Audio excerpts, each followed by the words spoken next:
Download this code from codegive.com, link in the description below. Spaghetti code, is it really okay now? A nuanced look with code examples. The term spaghetti code conjures images of tangled, incomprehensible, and unmaintainable code that plagues developers' nightmares. For decades, it's been a universal boogeyman, a cautionary tale whispered in coding bootcamps and echoed in senior developers' warnings. But is it ever okay? The short answer is, it's still generally bad, but context matters more than ever, and the definition has shifted. Modern languages, frameworks, and development practices allow us to mitigate some of the worst aspects of spaghetti code in certain, very specific situations. Let's dive into the reasons why it's traditionally been bad, how the landscape has changed, and when a touch of it might be acceptable, and how to make even that manageable. What is spaghetti code?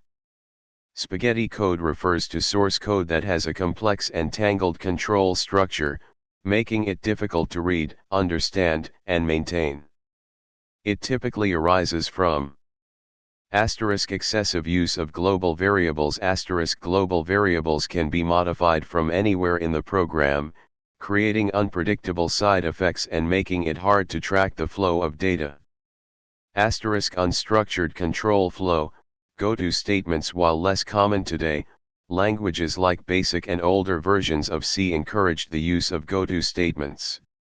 These allowed you to jump to arbitrary points in the code, creating a chaotic, nonlinear execution path. Tight coupling. Different parts of the code are heavily dependent on each other, meaning changes in one area can ripple through the entire application, causing unexpected bugs. Lack of modularization. Code is not broken down into smaller, reusable modules or functions.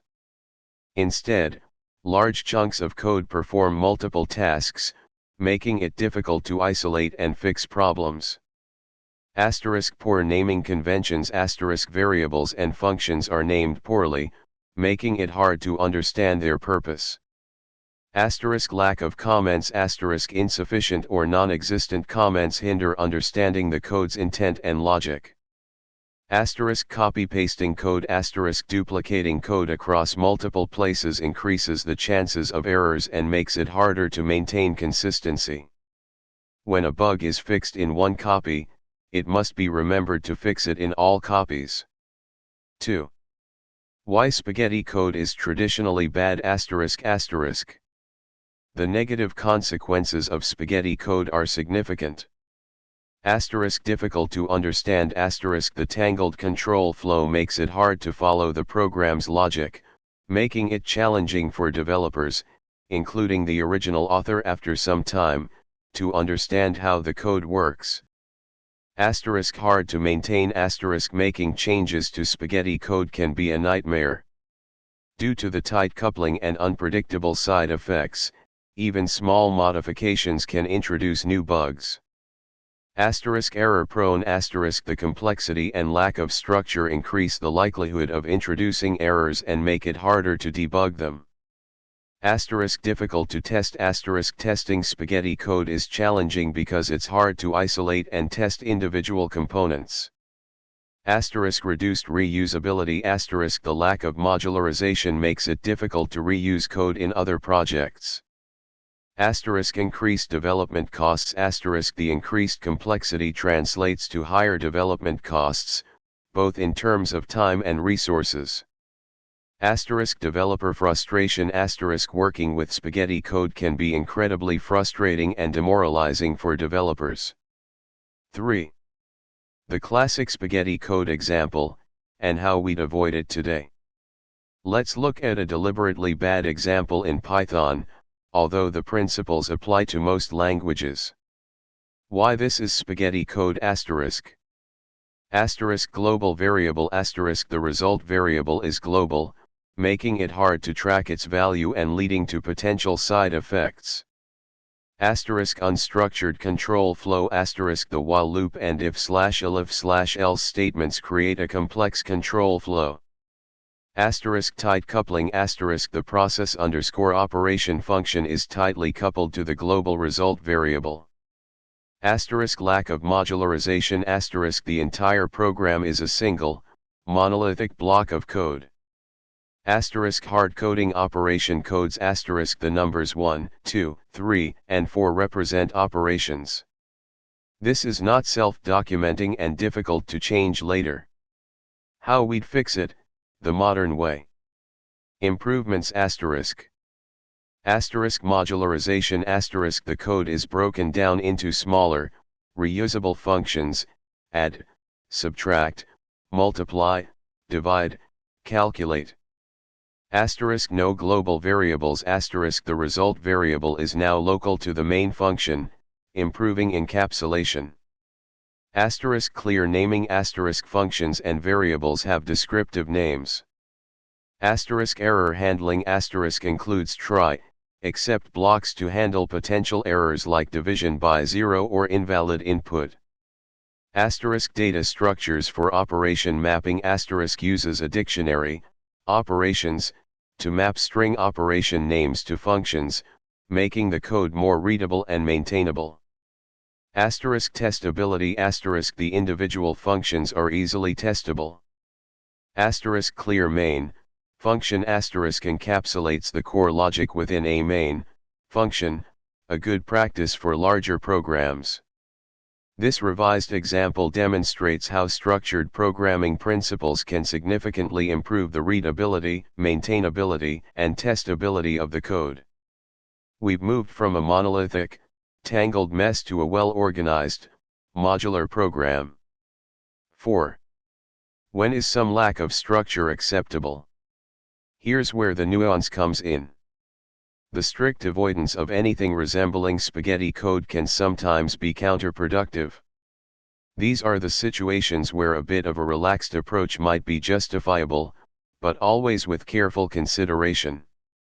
1. Rapid prototyping and proof of concept asterisk.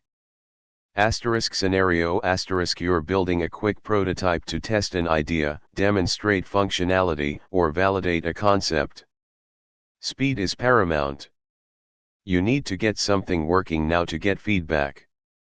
Asterisk justification asterisk spending too much time on perfect architecture and meticulous coding standards can slow down the prototyping process and prevent you from quickly validating your idea.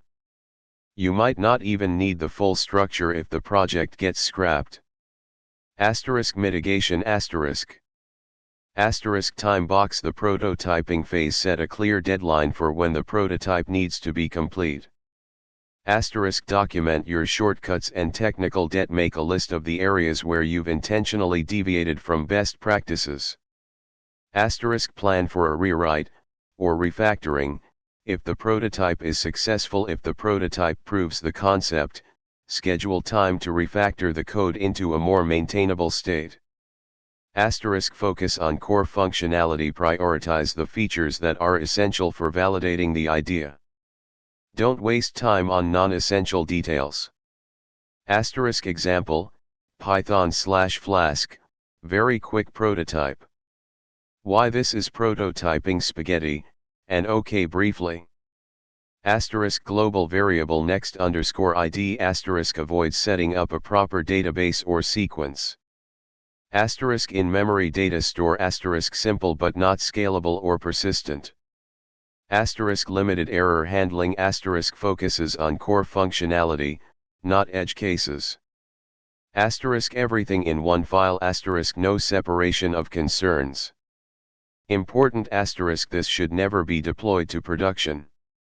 It's meant to be a throwaway or a starting point for a more robust application. Too small, self-contained scripts, one-off tasks.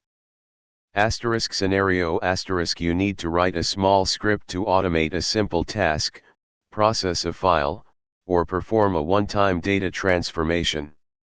The script is unlikely to be reused or maintained. Asterisk justification asterisk over-engineering a script that will only be run once is a waste of time. A simpler, more direct approach is often more efficient. Asterisk mitigation asterisk. Asterisk add comments to explain the script's purpose and logic. Even if you don't plan to reuse the script, comments can help you, or someone else, understand what it does if you need to revisit it later. Asterisk keep the script short and focused. Avoid adding unnecessary features or complexity. Asterisk use meaningful variable names, even if they're slightly shorter than usual. Asterisk if the script does end up being reused or becoming more complex, refactor it. Recognize when the script has outgrown its original purpose and invest the time to improve its structure. Asterisk example, Python, quick data conversion. Why this is scripting spaghetti, and may be acceptable. Asterisk minimal error handling. Asterisk assumes the input file exists and is in the correct format. Asterisk lack of functions. Asterisk the entire script is a single block of code. Asterisk hard-coded file names. Asterisk not easily configurable. Context matters. Asterisk if the script is only ever run once with a specific file, the lack of structure is less of a concern. If it's used repeatedly with different files or needs to be more robust, it should be refactored. 3 legacy code bases, during initial exploration. Asterisk scenario. Asterisk you're working with a large, old code base that is already riddled with spaghetti code. Asterisk justification. Asterisk trying to immediately refactor the entire code base can be overwhelming and risky. It's often better to start by understanding the existing code and making small, incremental improvements. Adding more structure to a completely chaotic system might be detrimental in the short term. Asterisk mitigation. Asterisk focus on understanding the code. Use debuggers, code analysis tools, and careful code reading to understand how the code works. Asterisk write tests before making changes. This helps to ensure that your changes don't introduce new bugs.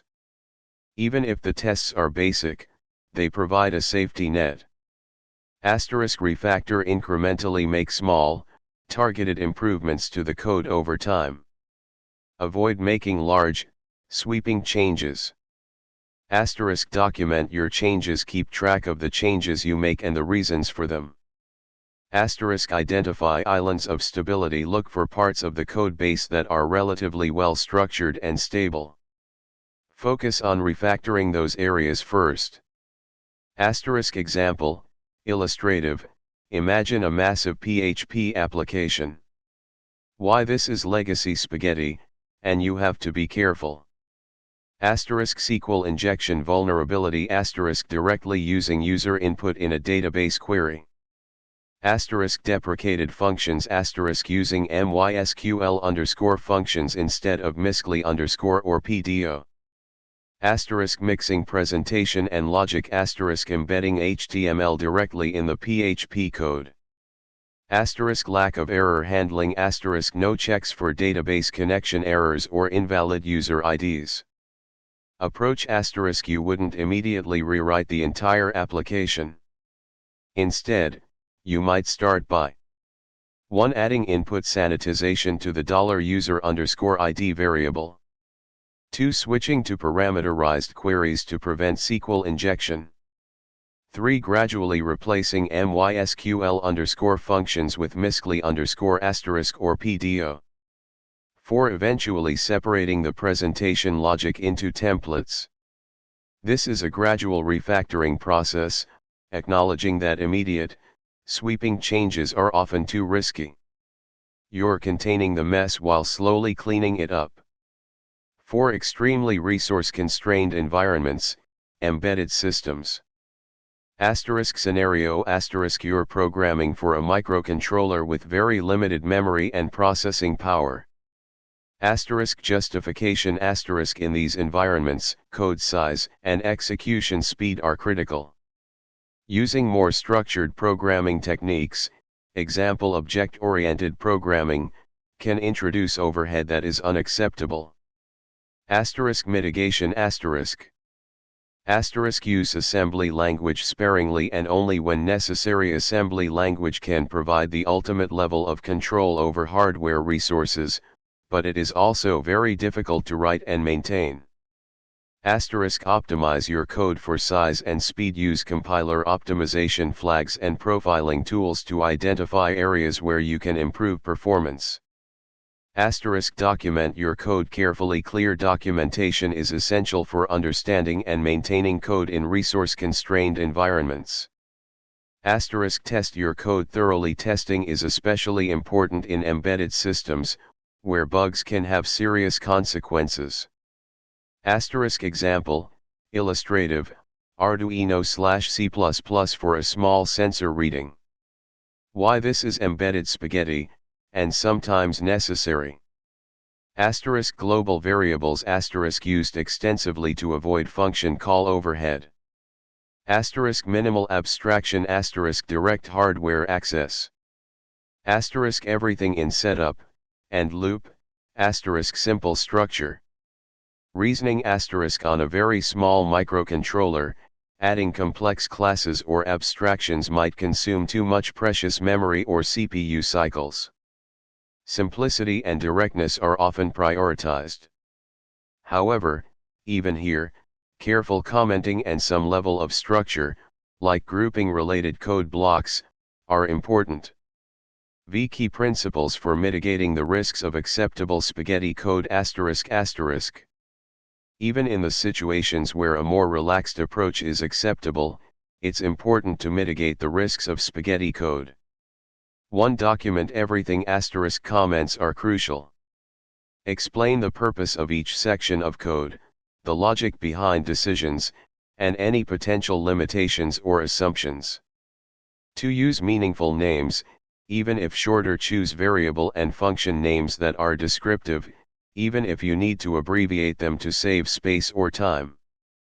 3. Keep it short and focused. Avoid adding unnecessary complexity or features. Focus on the core functionality that you need to achieve. 4. Isolate the spaghetti. If possible, try to isolate the less structured code into specific modules or functions. This can help to prevent it from spreading throughout the code base. 5. Plan for refactoring. Recognize that the lack of structure is a temporary compromise. If the code becomes more important or complex, plan to refactor it into a more maintainable state. 6. Use version control, Git. Even for small scripts, using Git is essential for tracking changes, reverting to previous versions, and collaborating with others. 7. Test. Even if the code is simple, test it thoroughly to ensure that it works as expected. 8. Code reviews, when possible. Even if it's just a quick review by a colleague, having another set of eyes on the code can help to identify potential problems. 9. Know your limits. The line between quick and dirty and unmaintainable mess is thin. Constantly ask yourself, is this really saving me time in the long run, or am I just creating a future headache? 6. The shifting definition of spaghetti code. The definition of spaghetti code has evolved over time. Historically, the primary focus was on unstructured control flow, go-to statements, excessive branching. Modern perspective. While unstructured control flow is still a concern, the emphasis has shifted to lack of modularity, tight coupling, and poor separation of concerns. Modern languages and frameworks provide tools to avoid go-to statements, but they don't automatically prevent you from writing poorly structured code. 7. Conclusion. Spaghetti code is generally still a bad thing. Strive for clean, well-structured, and maintainable code whenever possible. However, there are specific situations, rapid prototyping, small scripts, legacy code exploration, resource-constrained environments, where a more relaxed approach might be acceptable, as long as you take steps to mitigate the risks and plan for eventual refactoring. The key is to be aware of the trade-offs and to make informed decisions based on the context of your project. Don't blindly adhere to rigid coding standards if they are hindering your progress, but also don't use the "it's okay to write spaghetti code" excuse to justify laziness or poor coding practices. Use your judgment, document your decisions, and always strive to improve the quality of your code over time. And always remember, a little bit of structure and clarity can go a long way, even in the messiest situations.